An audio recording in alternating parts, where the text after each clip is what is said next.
আলু সব বটবট সেদ্ধ হয়ে গেছে।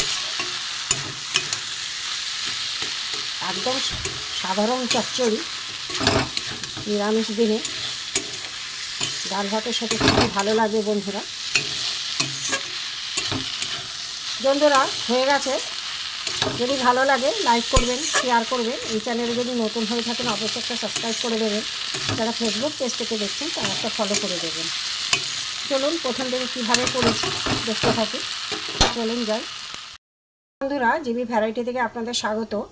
আজ আমি একদম পুরো সাদাসিধে একটা নিরামিষ চচ্চড়ি করব। এখানে বটবটি আছে, এখানে আলু আছে। এখানে আমি সর্ষে তেল দিয়েছি, গরম হয়ে গেছে, একটু পাঁচফোড়ন দিয়ে দিয়েছি। এবার আমি আলুগুলো একটু ভেজে নেব।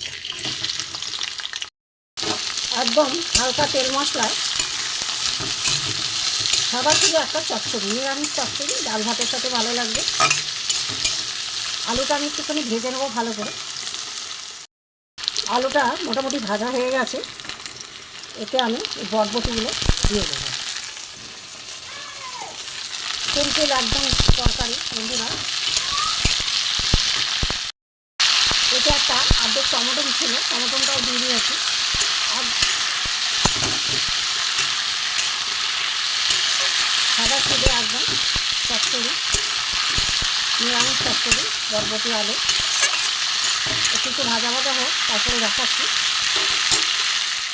এখানে আমি মশলা নেবো, হলুদ গুঁড়ো, লাল লঙ্কার গুঁড়ো, এখানে নুন আছে, জিরে গুঁড়ো, ধনে গুঁড়ো, এখানে একটুখানি আদা গ্রেট করা আছে।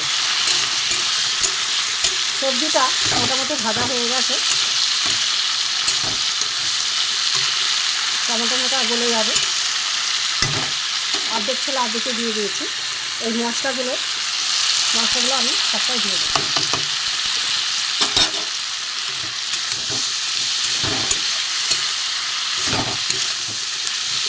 আমি একদম জল দেবো না বন্ধুরা, ঢেকে গ্যাস কমিয়ে দেবো। মশলাটা একটু কষিয়ে নিই।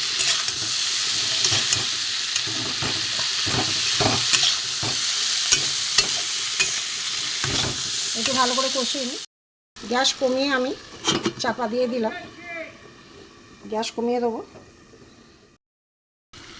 বন্ধুরা। খুলে দেখবো হয়েছে কি। আমার বটবটি আলু চচ্চড়ি হয়ে গেছে। আমার বটবটি আলু নিরামিষ চচ্চড়ি হয়ে গেছে।